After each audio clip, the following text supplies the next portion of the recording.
नमस्कार दोस्तों। आज हम बात करने वाले अमेरिका के डोनाल्ड ट्रंप दुनिया के अलग अलग कंट्रीज पर टैरिफ लगाने की होड़ में हैरान हो चुके हैं। वहीं दूसरी ओर अमेरिकी डॉलर धीरे धीरे अपनी बादशाहत खोने की राह पर आगे बढ़ चुका है।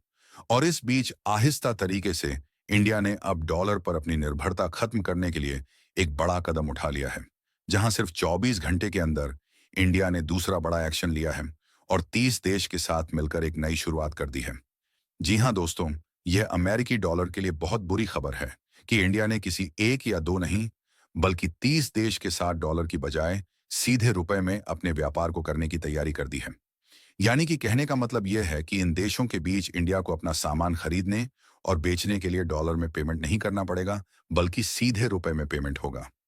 हालांकि यहां पर सोचने वाली बात यह है कि अमेरिका ने इस बात की धमकी दी थी कि अगर कोई डॉलर को रिप्लेस करने या फिर डॉलर को गिराने की कोशिश करता है तो ट्रंप उसे पर बड़ी कार्यवाही करेंगे। लेकिन अब यहां पर किसी दूसरे देश की तो बात छोड़िए, इंडिया ने खुद अपनी रणनीतियों को बदलना शुरू कर दिया है। इतना ही नहीं, बल्कि 30 देशों ने इंडिया में एक ऐसा स्पेशल अकाउंट खोल दिया है जो कि डॉलर को सीधी चुनौती दे रहा है। आखिरकार पूरी कहानी क्या है, इस वीडियो में समझते हैं। लेकिन आगे बढ़ने से पहले इस वीडियो को लाइक करके चैनल को सब्सक्राइब जरूर कर लीजिए। आइए वीडियो शुरू करते हैं। देखिए, इस बात में दो राय नहीं है कि कोई भी देश कितना ही बड़ा या फिर सुपर पावर क्यों ना हो, अगर वह सुपर पावर बना है तो कुछ देशों के सपोर्ट से ही बना है और उन्हें हमेशा ही उन देशों की जरूरत पड़ती रहेगी। और अगर वह देश शक्कर भी बाकी के देशों से डिपेंडेंसी हटाना भी चाहता है तो फिर उसकी अर्थव्यवस्था और देश को डूबने से कोई भी देश नहीं रोक सकता। और खासकर अगर कोई सुपर पावर देश अपने आप में यह सोच ले कि हम दूसरे देश से फायदा तो लेंगे, लेकिन सामने वाले देश को कुछ फायदा नहीं होने देंगे, तो क्या भला सामने वाला देश उसे सुपर पावर देश से अपना रिलेशन रखना चाहेगी? तो इसका सीधा जवाब है कि बाकी के देश सुपर पावर देश से दूरियां बनाएंगे और अपने छोटे मोटे देश में ही अच्छे तरीके से मिलजुल करके बढ़ेंगे, ताकि सुपर पावर जैसे देश को भी भविष्य में टक्कर दी जा सके।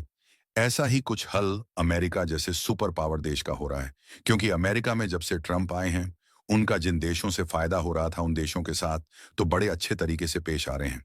लेकिन जो देश इनके मार्केट से अपना फायदा उठा रहे थे, उन देशों पर एक साथ भारी टैरिफ लग रहे हैं।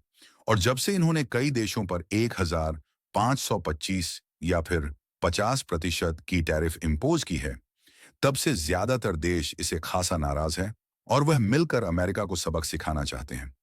हालांकि बाकी के देश एक साथ मिलकर अमेरिका को सबक तो जरूर सीखना चाहते हैं, लेकिन ऐसे में जब तक इंडिया की एंट्री ना हो, खेल में मजा नहीं आता। लेकिन खेल दिलचस्प बन जाए, इसलिए इंडिया ने डायरेक्टली तो नहीं, लेकिन इनडायरेक्ट अपने रुपए से अमेरिका के डॉलर को ही चुनौती देना शुरू कर दिया है। असल में अब तक पूरी दुनिया में अधिकतर व्यापार अमेरिकी डॉलर में होता था, लेकिन इंडिया ने इस व्यवस्था को चुनौती देने का फैसला किया है, क्योंकि अब तक 30 देश के 123 बैंकों ने इंडिया में रुपए में ट्रेडिंग के लिए स्पेशल अकाउंट खोल दिए हैं। इसका मतलब यह है कि इन देशों के साथ अब डॉलर के बजाय भारतीय रुपए में सीधा व्यापार होगा। दरअसल अब तक दुनिया का 85% व्यापार डॉलर में होता था, लेकिन अब इंडिया ने इस सिस्टम को बदलने की शुरुआत कर दी है। उदाहरण के लिए इसे आप ऐसे समझिए कि अब तक अगर इंडिया को रस से तेल खरीदना होता था तो पहले रुपए को डॉलर में बदल जाता, फिर उस तेल खरीदा जाता। अब इंडिया और रूस के बीच डॉलर की यह कड़ी खत्म हो गई है। इसी तरह अगर श्रीलंका को भारत से दवाइयां खरीदनी होती थीं, तो उसे पहले अपनी करेंसी को डॉलर में बदलना पड़ता था। अब श्रीलंका सीधे रुपए में ही इंडिया से दवाइयां खरीद सकता है। यानी अब इंडिया और इन 30 देश के बीच आपस में सामानों को खरीदने